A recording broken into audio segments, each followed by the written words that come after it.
Monsieur le Président, chers collègues, le temps des illusions est fini. La tutelle de la grande région sur ces territoires, et notamment sur le territoire alsacien, n'a jamais été aussi contestée.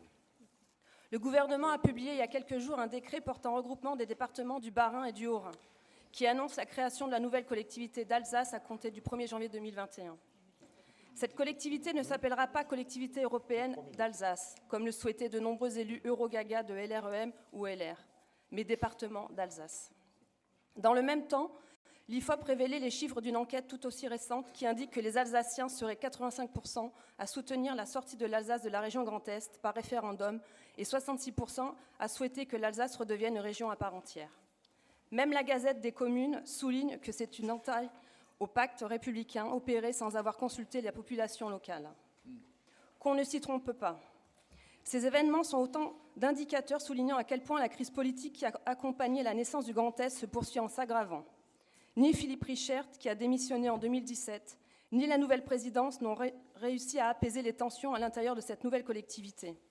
Encore récemment, la majorité du Grand Est s'est vidée de 5 de ses membres, désormais réunis au sein d'un groupe Alsace et Territoires.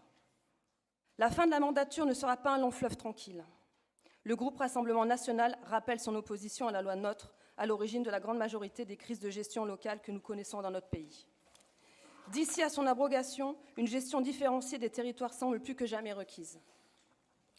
En 2021, la mise en place du département Alsace ne doit pas constituer un énième pied de nez à nos administrés.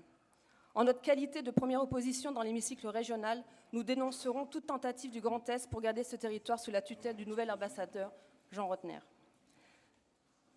À cette crise de la gestion des affaires régionales se rajoute une autre crise, la crise d'identité politique que traverse l'exécutif du Grand Est. En effet, à quelques mois des élections européennes, votre camp semble de plus en plus proche de la majorité LREM. Courage, fuyons, à l'instar de votre collègue Fabienne Keller qui vient de se recaser sur la liste En Marche l'Oiseau et ne put rien partager avec le parti de Laurent Wauquiez. Disons-le clairement, la droite, même le plus bête du monde, n'existe plus. Quand votre parti s'oppose à Paris contre le retour des djihadistes et leurs familles, vous adhérez ici à un protocole avec l'État qui prévoit le retour des mineurs de Syrie.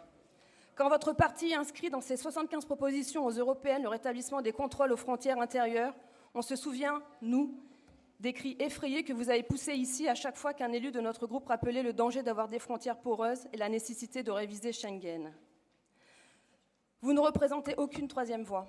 Votre attitude fait juste écho à une seule, celle de votre maître à penser, Emmanuel Macron. Je vous remercie.